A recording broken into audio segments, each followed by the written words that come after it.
السلام علیکم ورحمۃ اللہ وبرکاتہ۔ سنڈے کمنٹ باکس کے ایک نئے ایپیسوڈ کے ساتھ اب آپ لوگ سوچ رہے ہو کہ سنڈے کمنٹ باکس، آج تو سنڈے نہیں ہے تو کوئی بات نہیں ہے، تھوڑا لیٹ صحیح، لیکن سنڈے کمنٹ باکس کے ایک نئے ایپیسوڈ کے ساتھ میں آپ لوگوں کی خدمت میں حاضر ہوں۔ میرا دہلی کا سفر تھا، 4 دن میں دہلی میں رہا اور موقع نہیں مل پایا، کوئی سسٹم ایسا نہیں تھا جس سے میں ویڈیو بنا کر آپ لوگوں کو دے سکتا، اسی لیے میں آج مغرب کے بعد آیا ہوں۔ تو فوراً آپ لوگوں کو کوئی بھی عمل، سنت یہ ہے کہ پابندی کے ساتھ ہونا چاہیے، چاہے وہ تھوڑا ہو، اسی لیے لیٹ ہو گئے تو کوئی بات نہیں ہے، لیکن عمل جاری رہنا چاہیے۔ تو بہرحال ایک نئے ایپیسوڈ کے ساتھ میں آپ لوگوں کی خدمت میں حاضر ہوں۔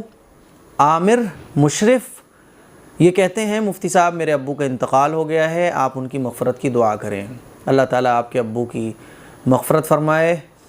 ہم بالکل مغفرت کی دعا کریں گے۔ سبھی لوگ 3 بار سورہ اخلاص پڑھ کر ان کے ابو کو بخش دیں۔ قل هو اللہ احد اللہ الصمد لم یلد ولم یولد ولم یکن لہ کفوا احد۔ آپ سبھی حضرات بعد میں 3 مرتبہ سورہ اخلاص پڑھ کر مغفرت کی دعا کریں اور سورہ اخلاص کا ثواب ان کے ابو کو پہنچا دیں۔ بس آپ نیت کر لیں کہ وہ بھائی عامر مشرف جنہوں نے اپنے والد صاحب کی مغفرت کے لیے کہا تھا، اے اللہ ہم ان کی مغفرت کی تجھ سے دعا کرتے ہیں، اور یہ جو ہم نے 3 بار سورہ اخلاص پڑھا ہے اس کا ثواب ان کو پہنچا دے، ثواب پہنچ جائے گا۔ اور یہ میں نے جو آپ لوگوں کو طریقہ بتایا ہے، یہی کسی کی مغفرت کرنے کا طریقہ ہے، مغفرت کی دعا کرنے کا طریقہ ہے۔ سورہ اخلاص پڑھ کر 1 مرتبہ سورہ اخلاص پڑھنے کا ثواب 10 پاروں کے برابر ہے۔ 3 مرتبہ جب ہم سورہ اخلاص پڑھ کر کسی کو بخشیں گے تو 1 قرآن کا ثواب پہنچ جائے گا۔ آپ دیکھنے والے اگر 1000 ہیں، 1000 لوگوں نے اگر سورہ اخلاص کو 3 مرتبہ پڑھ کر ان کے والد صاحب کو بخش دیا تو 1000 قرآن کا ثواب ان کے والد صاحب کو پہنچ جائے گا۔ اسی لیے ضرور ان کے والد صاحب کے لیے مغفرت کی دعا کریں، اور جتنے بھی دنیا سے جا چکے ہیں سب کے لیے مغفرت کی دعا کریں اور ایصال ثواب کریں۔ خان یان خان یہ کہتے ہیں، مفتی صاحب میرا نام مریم خان ہے، میں 15 سال کی ہوں، میں یو پی کے سلطان پور ڈسٹرکٹ سے ہوں۔ مفتی صاحب ہم 3 سال سے آپ کو جانتے ہیں، میں اور میری فیملی آپ کو دیکھتے ہیں، آپ بہت اچھے سے بتاتے ہیں مفتی صاحب، جزاکم اللہ احسن الجزا۔ یہ آپ لوگوں کی محبتیں ہیں۔ میں دہلی میں گیا ہوا تھا، بہت سارے لوگ ملنے کے لیے میل کر رہے تھے، کالز کر رہے تھے، لیکن کچھ ہی لوگوں کے یہاں میرا جانا ہو پایا۔ تو یہ آپ لوگوں کی محبت ہے۔ میں فیملی کے ساتھ قطب مینار میں گھوم رہا تھا تو وہاں جو ہے نا کئی سارے لوگوں سے میری ملاقات ہوئی۔ بعض لوگ ہمت نہیں کر پا رہے تو میں نے ان کو بلایا کہ بھئی آؤ، تم کیا بات ہے، خیریت ہے؟ مفتی صاحب ہم آپ کی ویڈیوز دیکھتے ہیں، بہت کچھ آپ سے سیکھا ہے۔ ایک خاتون تو میرے سے جب ملنے آئیں تو ان کی آنکھوں میں آنسو آ گئے کہ ہم نے کبھی نہیں سوچا تھا کہ آپ سے ملاقات ہو جائے گی۔ تو آپ لوگوں کی یہ محبتیں دیکھ کر بڑی خوشی بھی ہوتی ہے، اور اللہ سے دعا ہے کہ اللہ تعالی ہماری ان محبتوں کو قبول فرما لے۔ تو بہت بہت شکریہ آپ کا، جزاکم اللہ۔ مفتی صاحب کیا عورتوں کا قبرستان جانا منع ہے؟ عورتوں کا قبرستان جانا بہتر نہیں ہے، اسی لیے عورتوں کو قبرستان نہیں جانا چاہیے۔ جو بھی کچھ ایصال ثواب کرنا ہے وہ آپ گھر پہ بیٹھ کر بھی ایصال ثواب کر سکتی ہیں، لیکن پھر بھی بہت زیادہ یاد آ رہی ہے والد صاحب کی، امی کی، بہن کی، کوئی بھی آپ کا عزیز دنیا سے چلا گیا ہے اور بہت زیادہ یاد آ رہی ہے، تو جانے کا روٹین نہ بنائیں۔ یہ نہیں کہ ہر جمعرات کو جا رہی ہیں آپ، ہر سوموار کو جا رہی ہیں آپ، اگربتیاں جلا کے آ رہی ہیں، موم بتیاں جلا کے آ رہی ہیں۔ بہت ہی زیادہ دل چاہ رہا ہے تو آپ گھر کے کسی مرد کے ساتھ جو محرم ہو، بھائی ہو، پاپا ہو، کسی کے ساتھ جو محرم ہو، ان کے ساتھ جا سکتی ہیں اور ایصال ثواب کر کے واپس آ جائیں۔ لیکن بہرحال بہتر پھر بھی نہیں ہے، کراہت سے خالی نہیں ہے، مکروہ ضرور ہے، نہیں جانا چاہیے خواتین کو قبرستان میں۔ محمد کلیم انصاری کہتے ہیں، مفتی صاحب آپ سے ہماری ایک درخواست ہے کہ آپ on line Alam course start کریں، 3 ایئرس یا 5 ایئرس کا۔ بہت سے لوگ آپ سے پڑھنا چاہتے ہیں انشاءاللہ۔ جی بالکل، بہت سارے لوگ مجھ سے پڑھنا چاہتے ہیں، پاسبل ہو نہیں پاتا ہے کیونکہ میں کوئی بھی نمبر دیتا ہوں تو ان نمبر پر دنیا بھر کی چیزیں آنا شروع ہو جاتی ہیں، کوئی مسائل پوچھ رہا ہے، کوئی کچھ پوچھ رہا ہے، کوئی کچھ پوچھ رہا ہے، تو جس مقصد کے لیے جو نمبر دیا جاتا ہے وہ اس مقصد کے کالز ہی نہیں آتے ہیں۔ تو اب میں نے ایک ایپ تیار کروایا ہوا ہے، اس ایپ میں جو بھی کورس کرنا چاہے گا تو اپلائی کر سکیں گے آپ لوگ، تو انشاءاللہ بالکل آپ کی بات پر توجہ کی جائے گی۔ بہت بہت شکریہ۔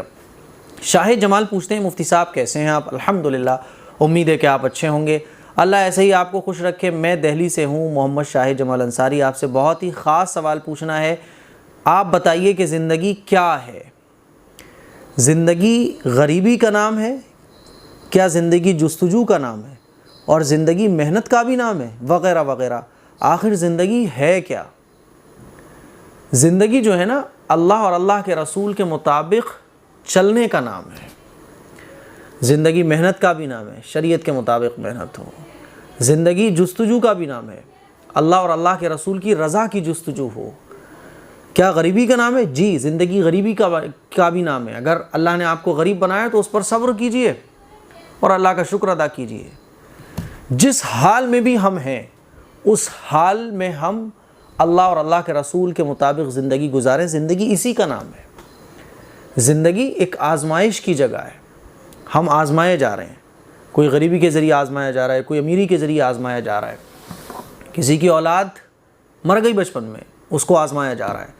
ہم بیمار ہو گئے، آزمائے جا رہے ہیں. اب جتنے بھی لوگ اپنی اپنی زندگی میں جن جن حالات سے گزر رہے ہیں وہ ان حالات کے ذریعے آزمائے جا رہے ہیں. جو کامیاب ہوگا مرنے کے بعد وہ جنت میں داخل ہوگا، جو ناکام ہوگا مرنے کے بعد وہ جہنم میں داخل ہوگا. تو زندگی جو ہے وہ اللہ اور اللہ کے رسول کے مطابق چلنے کا نام ہے. سمجھ رہے ہیں آپ؟ شانو انصاری پوچھتے ہیں، میرا سوال یہ ہے کہ آج کل بڑے بزنس کے لیے بینک سے لون جیسے لمٹ بولا جاتا ہے جس پر صرف تھوڑا سا ہی بیاج لگتا ہے، کیا یہ لون لینا جائز ہے؟ لون لینا، دینا، لکھنا، اس کی رکھوالی کرنا، یہ سب حرام ہے. سود حرام ہے، سود کا دینا حرام ہے، سود کا لینا حرام ہے، سود کو لکھنا حرام ہے، سود کی دیکھ بھال کرنا حرام ہے، سود کا کاروبار کرنا حرام ہے. اسی لیے بزنس کے لیے بینک سے لون جسے لمٹ بولا جاتا ہو، اس پر جو بیاج لگتا ہے یہ سب ناجائز اور حرام ہے. ہاں کوئی ایسا بزنس ہے اگر آپ اس کو 1 نمبر کی روکڑ سے شروع کرو گے، ہے نا، یا وہ بغیر بینک سے لون لیے شروع ہی نہیں ہو سکتا ہے، کچھ ایسے گورنمنٹ کے اصول بھی ہیں، وہ ایک الگ چیز ہے. لیکن بھائی بینک سے لون لینے کے بجائے آپ کسی سے قرضہ لے لیں، لون لینا جائز نہیں ہے. انو انصاری پوچھتے ہیں، ہم بہت خوش نصیب ہیں، اللہ کا لاکھ لاکھ شکر ادا کرتے ہیں کہ اللہ نے ہمیں اتنے اچھے استاد امیر معاویہ ایم قاسمی صاحب کو نصیب کیا، جزاکم اللہ. کیا قرآن پڑھتے ہیں؟ بیکاز ہم نے اللہ سے بہت دعا کرتے تھے، اللہ بہت رحیم و کریم ہے الحمدللہ. بس انہوں نے یہی لکھا ہے، اپنی محبت کا اظہار کیا ہے، اپنے ٹیچر کے لیے محبت کو الفاظوں میں ظاہر کیا ہے.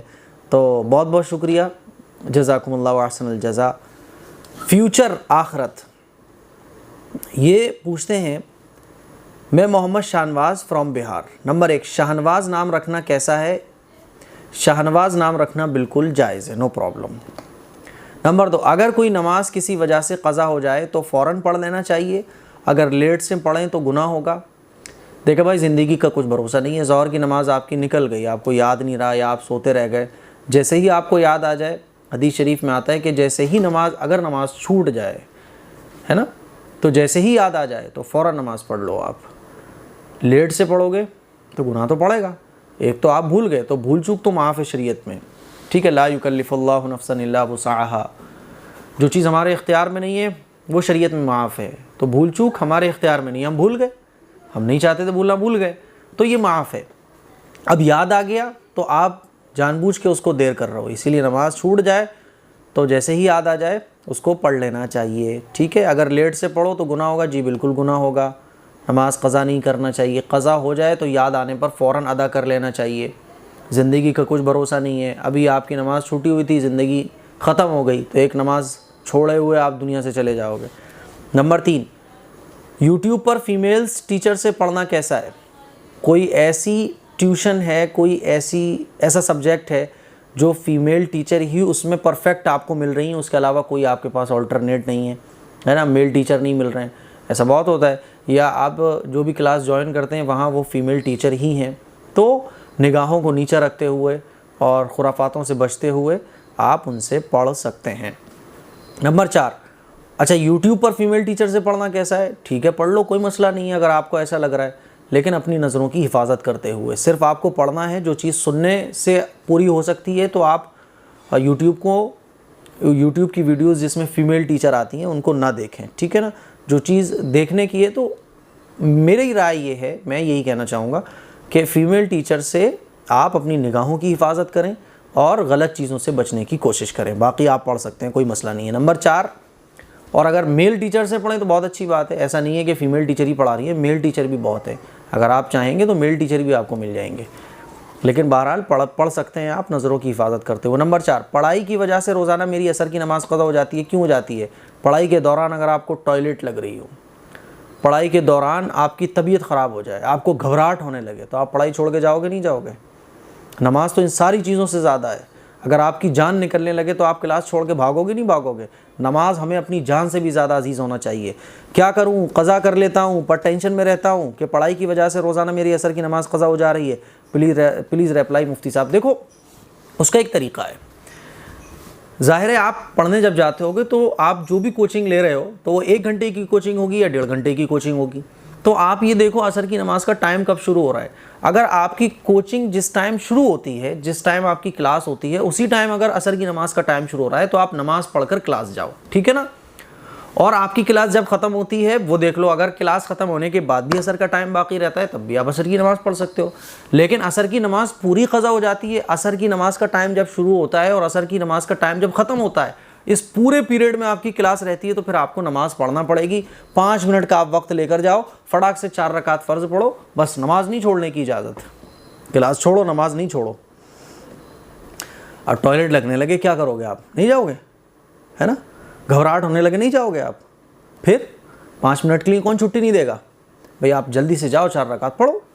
نیہا انصاری پوچھتی ہیں مفتی صاحب آپ ہفتے میں 2 بار کر لیجئے کمنٹس پک، تو سب کے ہوتے رہیں گے دھیرے دھیرے، اور میں تو پوری کلپ سنتی ہوں تو میں تو سوال کا جواب وہیں سے بھی ڈھونڈ لیتی ہوں۔ یہ سمجھدار ہیں ماشاءاللہ۔ جو ہماری بہنیں سمجھدار، بھائی سمجھدار ہوتے ہیں نا، تو وہ ان کے اگر کمنٹس نہیں بھی لیے جاتے تو دوسروں کے جو کمنٹس ہوتے ہیں انہی سے وہ اپنا مسئلہ حل کر لیتے ہیں۔ مجھے آپ سے کوئی شکایت نہیں ہے۔ اچھی بات ہے بھائی، آپ کو شکایت نہیں ہے۔ شاہین زری والا پوچھتے ہیں ایلو ویرا کا پلانٹ لگانے سے روزی میں برکت نہیں آتی کیا؟ کوئی بھی پلانٹ آپ گھر میں لگاؤ، برکت کا پلانٹ کے ساتھ تعلق نہیں ہے، برکت کا آپ کے اعمال کے ساتھ تعلق ہے۔ میں یہ بات ہر جگہ کہتا ہوں کہ برکت کا تعلق یہ جو صبح آپ بستروں میں پڑے ہوئے فجر میں سوتے رہتے ہو نا، اس کے ساتھ آپ کی برکت کا تعلق ہے۔ یہ جو آپ کے گھر میں اتنا بڑا ٹی وی لگا ہوا ہے، اس میں آپ ایک دم تکیے وکیے لگا کے بچوں کے ساتھ یہ مووی چل رہی ہے، یہ صاف فلمیں چل رہی ہیں، یہ جو آپ کے گھر میں بڑے بڑے ڈی جے ساؤنڈ لگے ہوئے، یہ ہے اس کا برکت کے ساتھ تعلق ہے۔ پلانٹ لگانے سے، پلانٹ سے کیا تعلق؟ ہمارے اعمال سے برکت کا تعلق ہے، ٹھیک ہے نا؟ رستم شاہ سر گھر کے پاس ایک جادوگر ہے، بات بات میں جادو کرتا ہے، جادوگر سے کیسے بچیں؟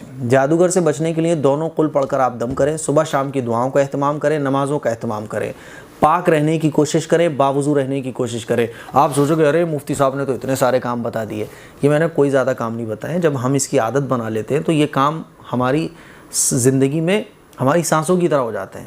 میں وضو کرنے کا عادی ہوں تو میں بے وضو رہتا ہی نہیں ہوں کبھی، جب بھی میں فیس واش کرتا ہوں تو وضو کر لیتا ہوں۔ مجھے وضو کوئی مشکل نہیں لگتا ہے کیونکہ میں اس کا عادی ہو گیا، میری وہ عادت میں شامل ہو گئی وہ چیز۔ تو صبح شام کی آپ دعائیں پڑھنا شروع کر دو، دونوں قل پڑھ کے روزانہ دم کرو، آیت الکرسی ہر نماز کے بعد پڑھو، صبح آیت الکرسی پڑھو، تو یہ چیزیں خود بخود آپ کی عادت میں آ جائیں گی، آپ کو پتہ بھی نہیں چلے گا، اور جادو سے حفاظت بھی ہو جائے گی، ٹھیک ہے؟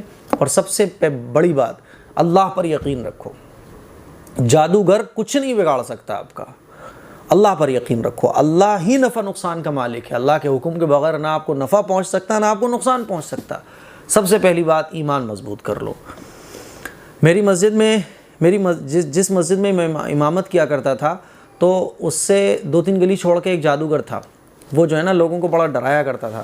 جیسے کسی کا کام بہت اچھا چل رہا ہے تو اس کے جو ہے گھر کے آگے کچھ ہلدی ولدی ڈال دی، وہ ڈر جاتا تھا ارے صاحب، تو پھر وہ پہنچ جاتا تھا انہی جادوگر صاحب کے پاس کہ صاحب میرا ایسے ایسے یہ وہ، بہرحال وہ لوگوں کو بہت ڈراتا تھا۔ میں نے اپنی مسجد میں جہاں میں امامت کیا کرتا تھا 2 سال میں نے وہاں امامت کی، تو میں نے لوگوں کے ایمان پر بڑی محنت کی۔ میں نے کہا دیکھو اللہ نفع پہنچانے والا ہے۔ 2 سال کی محنت کے بعد اللہ کا شکر ہے لوگوں کی عقل میں آئی، اور آج وہ پورا کا پورا علاقہ جو ہے نا اللہ پر یقین رکھتا ہے۔ اب وہ جادوگر کا دھندا چوپٹ ہو گیا۔ یہاں تک میں نے کہا کہ میرے بال لے جاؤ یار، میرے بال لے جاؤ، میرا جھوٹا لے جاؤ، یا وہ جو پڑھ کے دے رہا ہے دم کر کے وہ مجھے لا کے کھلا دو۔ اللہ پر یقین رکھو نا، کوئی جادوگر کچھ نہیں بگاڑ سکتا۔ اللہ کا شکر ہے پورے محلے والوں کا عقیدہ بڑھیا ہے ایک دم، ہے نا؟ اور کئی بار تو اس نے مجھے دھمکی بھی دلوائی کہ اگر تم ان چیزوں سے باز نہیں آئے نا تو پھر میں آپ اچھا نہیں ہوگا پھر۔ میں نے کہا ٹھیک ہے، جو چاہو کرنا وہ کر لو تم۔ تو اللہ کا شکر ہے کوئی مسئلہ نہیں ہے، ایمان مضبوط رکھو۔ فاطمہ خان پوچھتی ہیں مفتی صاحب کیا رانی چادر اوڑھ سکتے ہیں؟ رانی چادر اوڑھ سکتی ہو، کیا مسئلہ ہے اس میں؟ رانی چادر کیا ہوتی ہے؟ بہرحال چادر اگر ہوتی ہے تو اوڑھ سکتی ہو. جیسے کہ حدیث میں ہے کہ عورت کے کپڑے غیر محرم کو نہیں دکھنا چاہیے. تو شادی وغیرہ میں ہیوی ڈریس پر نقاب نہیں چڑھاتے ہیں تو رانی چادر اوڑھ سکتے ہیں. کوئی بھی چادر آپ اوڑھ لو، کوئی مسئلہ نہیں ہے، ٹھیک ہے. چادر آپ اوڑھ لو، غیر محرم سے بچنے کی کوشش کرو. شادی بیاہ کے موقع پر بچنا مشکل ہوتا ہے کیونکہ ہم دیندار ہیں، سامنے والی پارٹی دیندار نہیں ہے. تو اس کے لیے پاسبل یہ جتنا ہو سکتا ہے رانی چادر اوڑھ لو، وائٹ چادر اوڑھ لو، جو آپ کو مرضی ہے وہ اوڑھ لو، ٹھیک ہے. اپنے آپ کو کور کر لو. جو فیمیلز کے وہ پارٹس ہوتے ہیں جن کو جیسے کہ سینہ ہے اور بھی چیزیں ہوتی ہیں جس سے خواتین کا حسن نظر آتا ہو، ان چیزوں کو جو ہے نا کور کر لینا چاہیے. بال ہیں، یہ بال بھی اس میں آتے ہیں. خواتین زلفیں لٹکا کے بیٹھی ہوئی ہیں غیر محرموں کے ساتھ، یہ غلط طریقہ ہے نا. تو اس کو کور کر لو، اسکارف باندھ لو، ہے نا. اتنا تو کر ہی لو. نقاب لگا لو تو بہت اچھی بات ہے. توحید خان کہتے ہیں کیا اللہ کسی کو ابھی کے سمے میں ولی بنا سکتا ہے؟ آپ ولی بننا چاہو گے، اللہ آپ کو ولی بنا دے گا. اللہ تو ولی بنا سکتا ہے اور کوئی بھی ولی بن سکتا ہے. ولی کس کو کہتے ہیں؟ اللہ اور اللہ کے رسول کے طریقے کے مطابق چلنے والا، جس کا ایک بھی کام سنت کے خلاف نہ ہو، اس کو ولی کہا جاتا ہے. تو آپ ولی بن سکتے ہو، میں ولی بن سکتا ہوں، کوئی بھی خاتون ولیہ بن سکتی ہے. تو ولی بننا تو ہمارے اختیار میں، ہم کوشش کریں گے اللہ ہمیں ولی بنا دے گا. کوئی بھی ولی بن سکتا ہے. بڑے سے بڑا شرابی بھی ولی بن سکتا ہے، بڑے سے بڑا جواری بھی ولی بن سکتا ہے. جس نے ساری زندگی نماز نہ پڑھی ہو وہ بھی توبہ کر کے اللہ کا ولی بن سکتا ہے. آپ بنیے ولی، کیا دقت ہے؟ علیم النساء پوچھتی ہیں میں پہلے بھی سوال کیا تھا، آج پھر کرتی ہوں کہ تہجد کی نماز کا ثواب میت کے لیے کر سکتے ہیں کیا؟ بالکل کر سکتے ہیں کہ اللہ یہ میں نے جو نفل نماز تہجد کی پڑھی ہیں، اے اللہ ان تمام رکعات کا ثواب میرے فلاں کو پہنچ جائے، ثواب پہنچ جائے گا. کرشمہ بانو پوچھتی ہیں مفتی صاحب پلیز میرے سوال کا جواب ضرور دینا، کیا گھر میں گلاب کا پھول لگا سکتے ہیں؟ گلاب کا پھول نہیں لگاؤ گی، اللہ کی اتنی بڑی نعمت ہے گلاب کا پھول کہ دیکھ کے دل خوش ہو جاتا ہے. واہ کیا پھول ہے، خوشبو سونگنے سے ذہن ایک دم فریش ہو جاتا ہے. تو گلاب کا پھول نہیں لگاؤ گی تو کیا لگاؤ گی میری بہن؟ ہے نا، وہ ایلوویرا کا پلانٹ لگانے سے برکت نہیں آئے گی. یہ پوچھ رہے ہیں آپ، پوچھ رہے ہو گلاب کا پھول نہیں لگا سکتے.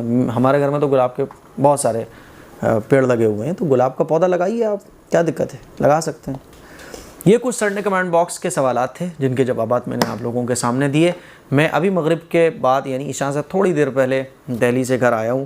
ابھی میں نے کھانا بھی نہیں کھایا. میں نے سوچا ناغہ بہت ہو گئی، فرائیڈے کے بعد سے سیٹرڈے، سنڈے، منڈے، ٹیوزڈے، آج 4 دن کی ناغہ ہو گئی. میں نے کہا بھائی اب ناغہ نہیں ہے نا. تو یہ کلپ آپ سوشل پلیٹ فارم پر شیئر کریں، سب کے ساتھ شیئر کریں. دعاؤں کی گزارش ہے. السلام علیکم ورحمۃ اللہ وبرکاتہ.